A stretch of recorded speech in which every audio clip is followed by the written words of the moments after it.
On this video I'm going to show you how to remove a Game Boy Color LCD which is normally stuck on to the case here.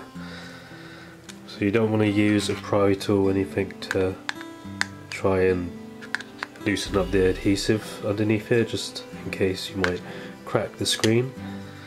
The best method I find is to grab the top part of the case and then just twist it. Just keep wiggling it ever so gently. Then you should hear the adhesive kind of peel off. This side's already coming out.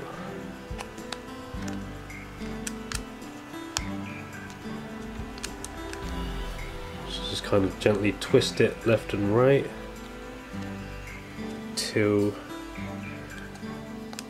you find an opening,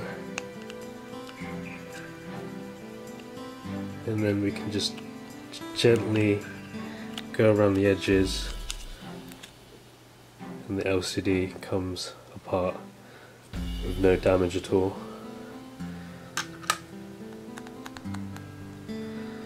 So just a quick little video just to show you guys how to remove a Game Boy Color LCD screen